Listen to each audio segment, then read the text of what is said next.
Naghiwalay ng labi ni Nati sa labis na gulat, parang dinaanan ng bawat ugat niya sa katawan na sobrang lamig na dugo. Puputok ng mga ugat sa ulo na lumakas ang pintig na walang pakundangang sumabay sa kanyang puso na parang hinihiwa ng walang anesthesia. Ilang buwan na rin siyang pabalik-balik ng ospital. Dad has introduced him to several domestic and foreign experts, but his body overdrawn too much before. Hindi na mapigilan ni natin na humapdi ang kanyang mga mata. Umaamba na rin ang mga luha. Hindi na namin kayang ilihim sa'yo at maghintay pa ng oras kung kailan mo matutuklasan. Magkakasunod na bumagsak ng kanyang malalaking butil ng luha, pulang-pula ng kanyang ilong at maging ang kanyang mga mata.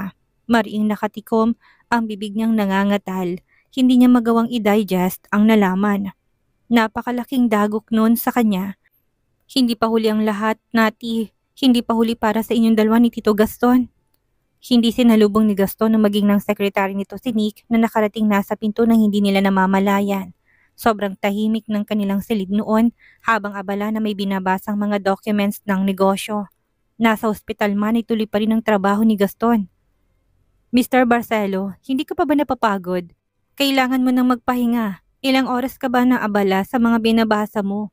Kapag nakita ka ng doktor mo, pagagalitan ka na naman. Tama na po yan. Parang walang narinig si Gaston. Kailangan kong basahin ang mga to bago pirmahan. Hindi ko pwedeng pabayaan ang mga negosyo kahit nandito ako. Hindi pwedeng mapunta sa walang mga yon para sa future ng mga anak ko. Kailangan may maibigay ako at may iwan sa kanila kung sakaling mang mawala ng lunas. Tutok pa rin ang bibig ni Nati na nakatayo sa gilid ng kapatid. Ilang minuto na sila doon, ngunit dala ng bumaba ang emosyon ni Nati. Hindi nila magawang makapasok sa loob ng silid ni Gaston. Ito lang ang maipapamana ko sa kanilang magkakapatid. Kung sakali lang nawala na ako sa kanilang paglaki. At least, maalala man lang nila ako sa pamamagitan nito. Hindi ako pwedeng basta nalang umalis nang walang iniiwan sa kanila kung hindi ang pagkakamali ko at pasakit. Hindi mapigilan ni Conrad na manikip ang dibdib. Maaring hindi alam ni Gaston ang resulta ng test dahil nilihim nila yon sa kanya sa hiling ni Doña Josefina. Ngunit siguradong dama ng katawan nitong mga nangyayari sa kanya. Hindi yun makakapagsinungaling dahil dama niya. Mr. Barcelo, mukhang may bisita ka. Napalingon na si Gaston sa may pintuan at nang makitang naroon si Nati sa likod ni Nick, nabitawan niyang hawak na ballpen na nahulog sa sahig at kailangan pang pulutin ni Conrad. Anong ginagawa ni Natalia dito? Walang maisagot doon si Conrad dahil hindi niya rin alam. Isa lang ang nasisiguro niya dahil siya kapatid nitong si Nicky yon. Parang papanawan na ng ulirat doon si Gaston na nandoon si Nati. Sinabi ko sa kanyang tungkol sa sakit mo, Tito. Bilang ama ng mga anak niya, karapatan na malaman ng kanilang ina ang tungkol sa'yo. Hindi mo kailangang ilihim ang lahat-lahat. Nanlalim pang mga mata ni Gaston nang huminga siya ng malalim at tila ba makikita na ang ribs niya sa labis na kapayatan ng kanyang katawan. Conrad, pwede bang samahan mo sa coffee shop si Nick? Mag-uusap lang kami ni Nati. Hindi na hinadlangan ni Nick yun na nais nang makapagsolo rin ang dalawa. Bago makasagot ang sekretary nito, ay hinila na siya ni Nick palabas ng pintuan matapos nasulyapan si Nati na parang nakaglu pa rin ang mga mata sa kung anong itsura na ni Gaston ng sandaling yon. Ano pang ginagawa mo dyan, Natalia? Halika, lumapit ka sa akin. Pasensya na, hindi ako makatayo para igiya kang maupo. Nanghihina kasi ang mga malakas nang humagulhol ng iyak doon si Nati na naging dahilan upang maputol ang sasabihin ni Gaston. Tuloy-tuloy ang bagsak ng mga luha nito sa kanyang isang palad na nakatakip sa bibig habang isa naman ay nakahawak sa kanyang tiyan. Sinusuportahan ang baby na sumisipa. Bakit? Bakit hindi mo sinabi sa akin kaagad na may sakit ka pala? Bakit tininda mo mag-isa? Lumakas pang iyak ni Nati na hindi na matagalan ni Gaston.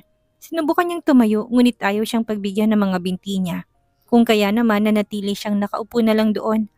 Nakatingin sa luha ang mukha ng asawa, parang inutil na walang anumang magawa pa dito. I'm sorry, Nati. I failed you again this time. Alam kong napakasakit na nang ginawa ko sa'yo noon.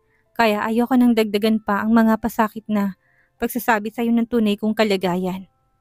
Kaya ba gusto mo mamatay na lang na mag-isa? Paano naman kaming maiiwan mo? Hanggang sa ganitong sitwasyon, napakadamot mo pa rin sa amin. Sarili mo lang ang iniisip mo. Nati, hindi ako mamamatay. Lumalaban ako. Mabilis ang ginawang paglapit ni Nati sa kanya, tinagilap ang mga documents. Walang pakundangan niyang kinalat yun sa sahig. Galit na galit siya na may sakit na nga ito, pero trabaho pa rin ang iniisip niya sa halip na magpagaling. Sa halip na magpahinga ng lumakas. Hindi namin kailangan ng lahat ng ito, Gaston. Oras mo, kalingat, pagmamalasakit ang gusto ko't ng mga anak mo na iparanas mo. Sa tingin mo magiging masaya niya si Brixton? Kung sakali na hanggang dyan ka na lang, anong maalala ni Brixton na memory sa'yo? Mga pasakit lang. Yung masasayang alaala na kasama ka, natabunan niyo ng mga sakit na ginawa mo noon. Natalia, ano bang sinasabi mo? Hindi pa ako mamamatay. Lumalaban ako, ha? Naiiyak na rin na sambit ni Gaston na nagsimula ng magtaas at baba ang magkabilang balikat niya. Hindi siya pinansinin natin na lamon na ng bumabahang emosyon at hinanakit niya. Tinanong mo man lang ba kami kung anong gusto namin? Simple lang naman ang hangad ko noon ni Brixton. Ang mabuo tayo at makasama ka habang bumubuo tayo ng pamilya. Hindi ba? You make every decision by yourself. Hindi ka marunong magtanong. Buong relasyon natin noon at pagsasama, hindi mo man lang ako tinanong ng opinion ko. Kung tanungin mo man, saglit mo lang na pagbibigyan. Pero yung bawi mo sa akin, sa amin, doble o hindi triple. Ang sakit nun. Buong sama ng loob na panunumbat niya. Hindi na napigilan ni Gaston na silakbo ng kanyang mga luhang sumabay na rin sa bagsak ng mapaklang luha ng babaeng mahal niya. Gustong-gusto niya itong yakapin at aluin, ngunit malayo siya. Hindi niya abot. Baka kapag sinubukan niya ay mapahamak lang silang pareho nito. Pakiramdam niya ng mga sandaling yon na napakawalang kwenta niyang ama, asawa, at tao dito. Sa tingin mo ba, kung iwan mo kami ng limpak-limpak na salapi habang buhay na kaming magiging maligaya? Hindi ganun ang gusto namin, Gaston. At alam na alam mo yan. Bakit pa palagi mo na lang kami gustong iwan? Bakit ba hindi ka na lang mapirmi sa tabi naming mag-iina? Bakit palagi na lang na gusto mo akong pasakitan? Si Brixton. Bakit ha, Gaston? Nahirapan man, kumapit si Gaston sa gilid ng kanyang kama upang abutin si Nati. Walang katiyakan na maabot niya ito, ngunit kailangan niya subukan. Doon palang mapapanatag ang kanyang puso. Doon palang kakalmang damdamin niya na nag-aapoy. Gusto niya itong yakapin upang aluin. Nang makita yun ni Nati, siya nang kusang lumapit kay Gaston. Hinayaan niya na muling iparamdam nito sa kanya ang mainit na yakap. Yakap na kahit napayat ng katawan nito ay wala pa ring pagkakaiba dahil marahil ay mahal niya ang dating governor. Patagilit siya nitong niyakap dahil sa laki ng kanyang tiyan. Bumaha pa ang kanyang mga luha. Aminin niya man o hindi, bahagyang naibisan ng yakap nitong mga hinanakit niya sa puso. Tahan na, huwag ka nang umiyak. Lumakas pang iyak ni Nati. Hindi siya nagpasaway sa hiling ni Gaston na naramdaman na rin niya sa kanyang mga braso. Ang init ng luha ng mga mata nitong nakapikit na noon at bahagyang nakasandal sa kanyang tiyan. Yung tipong parang pinapakinggan ng lalaki, ang pintig ng puso ng kanilang hindi pa sinisilang na anak, upang kumuha siya dito ng panibagong lakas. Bagay na nagpabuhos pa ng mga luha ni Nati, hindi niya makakalimutan ang tagpong yon sa isipan niya. I haven't given up, I have treatment. Lalaban ako hanggat kaya ko dahil gusto ko pang makita sa ilabas mo ang ating pangalawang anak. Gusto ko pang makitang lumaki si Brixton. Nakatapos ng pag-aaral at maturuan sa negosyong kanyang mamanahin. Gusto ko pa silang makitang ikasal at bumuo ng kanilang pamilya at magkaroon ng mga apo at gusto pa kitang makasama. Hindi na sumagot si Nati doon na minamnam ang mga sandaling yon na baka ngayon na lang niya ulit maranasan kung kaya lulubos-lubosin niya na lang. Kukunin ang pagkakataong yon, kaya magpagaling ka. Lumaban ka ng lumaban. Marami kang masasaktan. Isipin mo na lang din si Mama. Si Krisa, maaring hindi tayo bumalik sa dati kapag gumaling ka na. Pero ang tanging maipapangako ko sa'yo, hindi ko ipagkakait sa mga bata. Kikilalanin ka pa rin nilang ama, maging apelyido mo'y dadalahin nila. Pwede mo silang hiramin sa akin basta ipangako mo na aalagaan mo sila at hindi mo na uulitin ang pagkakamali mo noon kay Brixton. Yun na lang ang gagawin mong motivation mo. Sinala na lang para patuloy kang lumaban. Hindi na naghangad ng anuman si Gaston. Kung ano man ang ibinigay ni Nati sa kanya, gaya na sinasabi nito ngayon na marapat lang niyang tanggapin. Ang kailangan niya lang unahin ay ang magpagaling. Kapag magaling na siya, pwede niya na ulit na ipursu. Ligawan ng paulit-ulit, ipakita na seryoso siya at desidido. Ganun ang kailangan niyang gawin upang mahuli niyang muli ang kilitin ng babaeng alam niyang mananatiling habang buhay na laman na nag-iisa niyang puso. Salamat, Natalia. Asahan mong gagawin ko lahat, manalo lang sa sakit na nagpapahirap. Tumigil na sa pag-iyak sina Gaston at Nati nang bumalik si Nick at Conrad. Ngunit bakas na bakas ang pamumula at pamamaga ng kanyang mga mata na halatang dumanas ng pagluha. Paalis na sana silang magkapatid doon nang dumating si Krisa na ikinagulat din ni Nick. Krisa, ihatid mo na muna si Nati sa mansyon. Driver nang bahala sa aking sumundo mamaya. Hindi na nakipagtalo pa si Nick sa asawa na kagad naman niyang sinunod. Papasok kasi si Nick sa trabaho kung kaya naman wala siyang ibang choice kundi ang pumayag sa suggestion. Tito, dinalhan kita ng lugaw. Kasalukuyang pinupulot pa ni Conrad ang mga natirang documents sa ilalim ng kama ng amo. Nagkausap na kayo ng maayos? Usisa ni Krisa. Alam naman kagad yun ni Gaston kung sino. Oo, hindi pa kami lubusang magkabati pero may improvement kahit na kaunti. Hindi pa huli ang lahat, Tito. Magagawa niyo pa yung maayos, saka may mga anak din kayo. Tinanggap ni Gaston ang binigay na bowl na pagkain ng kanyang pamangkin. Sino nagsabi sa kanya? Ang asawa mo o ikaw? Kayo talaga, hindi niyo ako tinang. May hinang napahagikik si Krisa sa sinabi niyo ni Gaston, kaya naputol lang sasabihin. Parang ikaw, Tito, pala desisyon. Ginaya lang naming mag-asawa yon. Nilingon na ni Gaston si Conrad na tapos na sa kanyang ginagawa. Conrad, sabihin mo sa akin ang totoo, may pag-asa pa ba talagang gumaling ako? Napatingin si Conrad kay Krisa. Isang kurap pa lang ng mga matay, alam na nito kagad ang isasagot niya. Hindi nila kailangang sabihin ng totoo. Para din naman yun kay Gaston eh. Oo naman, Mr. Barcelo. Hindi naman sobrang lala ng sakit mo. Kung susundin mo lang lahat ng nais ng iyong doktor, ilang buwan lang ay makakabalik na sa dati ang iyong katawan. Sa sinabi niyo ng kanyang sekretary, parang nagkaroon ng kakaibang lakas si Gaston. Ginanahan siyang higupin ng lugaw na inihanda ng kanyang pamangkin. Dumudugo ang pusong pinagmasdan niyang mabuti ni Krisa. Palagi niyang dinadalangin na sana kahit na imposible ang bagay na yon dahil nagbigay na ng tani ang doktor ay magkaroon pa rin ng himala. Makita ng lumika ang tunay na laman ng puso ng kanyang tiyuhin at pagalingin pa ito. Ganyan ka, Tito. Hindi ka pwedeng mawala ng pag-asa. Lumaban ka lang ng lumaban. Binanggit ni Krisa sa tiyuhin na para maibsan pang alalahanin nito. Tutulong siya na mag-manage ng kanilang company, ngunit sa villa lang siya. Hindi siya pwedeng magtungo sa Baguio. Bagay na inaatang naman ni Gaston sa kanyang sekretary na pumayag naman din dito. Para makafocus ka lang sa pagpapagaling mo, susubukan kitang tulungan kahit na papano.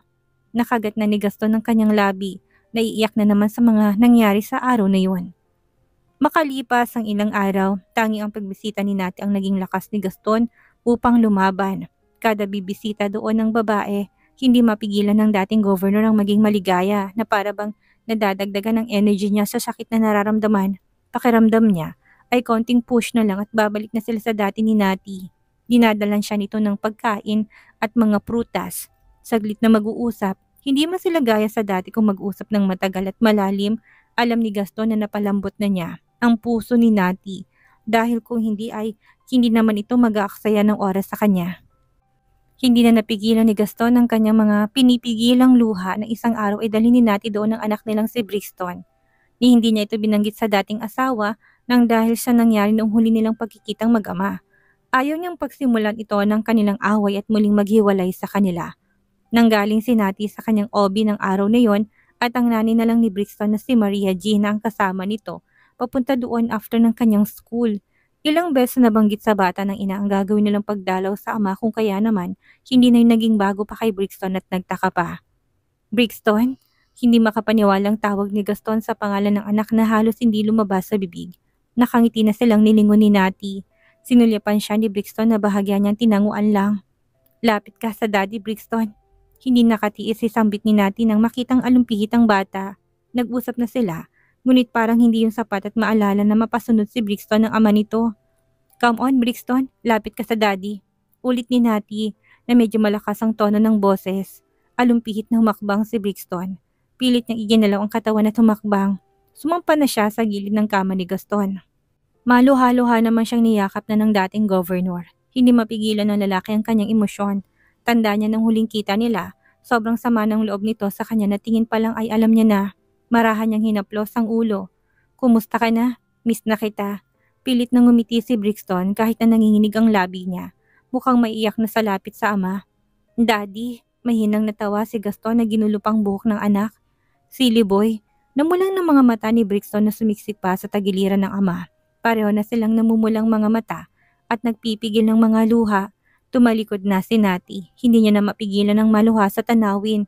Hindi niya pa rin mapigilan ng sarili na maging emosyonal. Daddy, pagaling ka na. Sabi ni Mommy may sakit ka. Gusto na kitang makalaro kagaya ng dati. Nakagat na ni Gaston ang kanyang bibig dahil siya hiling ng kanyang anak. Hindi na ako magiging maramot. Willing na kitang i-share doon sa bata kahit na ayaw niya maging mommy si Mommy. Basta lalabas ka na ng hospital. Tatanggalin ng needle sa kamay. Uminit pang mga mata ni Gaston. Dama niya ang sakit sa pakiusap ni Brixton. Ganon din naman ang gusto niya. Ang gumaling na. Ngunit parang sinusubok pa rin siya dito ng tadhana. Walang ibang nagawa si Gaston kung hindi ang yakapin na ng mahigpit ang kanyang anak. Pangako ng daddy, gagawin ko lahat para gumaling na ako nang hindi lang basta kita makalaro, para makasama ko na kayo ulit. Ani ang masuyo hinalikan ng pisngi ng anak. Lalabas na muna ako. Ani ni natin na hindi na nagawa pang pigilan ang sumisilip ng mga luha. Hindi naman siya pinigilan ni Gaston na tananaw lang ang paglabas niya ng pintuan. Pagsara ng pinto'y doon niyang tahimik na pinakawalan ang kanyang mga luha na pigil pa kanina. Nati, mabilis niyang pinali sa mga luha gamit ang tissue upang harapin ang kung sinong tumawag. It's been a while. Si Peter yon na napawi ng mga ngiti at hinagot siya mula ulo hanggang paa. Tumagal ng bahagi ang pares ng kanyang mga mata sa kanyang malaking tiyan. Conscious na napahawak na doon si Nati at sinuot ang kanyang malaking ngiti na palaging ipinapakita nun. Peter, ikaw pala yan. Kumusta ka na? Wow, buntis ka. Tila speechless nitong sambit habang hinahagot ng kanyang batok. Natawa lang si Nati, ngunit hindi na nag-react. Anong sasabihin niya? Disgrasyada siyang muli na parehong ama ni Brixton? Hindi niya kailangan pang gawin yon. Ano naman ang pakialam nito? Hindi Peter, busog lang ako. Sarkasmong tugon niya na pareho nilang ikinahagalpak nito. Bilang dating magkaibigan, inaya siya ni Peter sa cafe ng ospital. Hindi naman yung tinanggihan ni Nati. Bukal sa loob niya na sumama sa lalaki upang bigyan ng oras ang anak upang makasama nito ang ama. As usual, nagkamustahan lang din silang dalawa dito ni Peter. Kakabalik ko lang ng bansa. Saan ka naman galing? Kahit saan dalahin ang aking mga paa, sagot nitong hindi pa rin nawawalang kislap na titig. Ah, so traveler ka ngayon? Parang ganun na nga, matagal-tagal ko na din naman yung ginagawa. Hinahanap pa si Dawan, may hinang napahagikik na lang si Nati. Wala pa ring pagbabagong loko. Ang kagandahan nga lang doon, hindi na siya nito kinukulit na bigyan niya ito ng pagkakataon. Marahil ay dahil buntis siya at alam na nito kung anong boundary na kailangang ibigay sa kanilang pagitan. Nasaan ang panganay mo? Nasa silid ng ama niya, nakakonfine kasi siya dito. Tumangulang si Peter. Hindi na gaano nagtanong ng iba pang details sa buhay ni Nati upang bigyan niya ito ng privacy. Wala siyang planong sirain ang kanilang magandang samahan. Gusto mo silang ma-meet? Pwede ko bang gawin yon? Oo naman, ano pa bang itatago ko sa'yo? Lahat naman yata alam mo na. Pinagkibit lang yun ng balikat ni Peter. Oo, alam niya nga may asawa na si Nati, kaya naman wala na siyang planong makisabit pa sa kanilang pamilya. Matagal na rin yan tinanggap na hanggang pagkakaibigan lang ang kaya nito, kagaya sa nangyari sa kanila ng hipag nitong si Krisa. Palagi na lang siyang nabibigo, ngunit umaasa siya na magkakaroon din ng langit ng babaeng papadala sa kanya. Yung babaeng mamahalin niya sa pangatlong pagkakataon at habang buhay na ibibigay ng langit sa kanya. Sa ngayon ay tiis-tiis na lang muna. O sige, halika na tumakit na tayo sa silid. Habang papalapit ng silid ni Gaston at Masayang, binalikan ni Nati at Peter ang mga kalokohan nila noon. Kinamusta rin nito ang kanyang kapatid na wala na ring contact si Peter. Ayun, tumatanda na parang ikaw. 3 ng anak nila ni Krisa. Kinamusta ko lang, bakit kailangan mo pang banggitin ang hipag mo? Isang nakakalokong ngising binigay ni Nati. Alam naman niyang si Krisa talaga ang gusto nito, napilitan lang siya noon sa kanya dahil sa hindi malamang dahilan. Malamang para mang-asar. Hindi ka pa rin nakaka-move on hanggang ngayon. Aba, usad-usad din. Talaga namang plano mo pa talaga akong gawing panakiputas noon ha? Si Krisa pa rin palang laman ng puso. Natalia, binabalaan kita, seryosong saad ni Peter. Totoo naman talagang nagustuhan kita. Asus, hindi mo na kailangan magpanggap pa. Huling-huli na kita. Natutuwang duro pa ni Nati sa mukha ni Peter na pulang-pula na sa sobrang hiya sa kanilang pagbabalik tanaw sa nakaraan nila noon.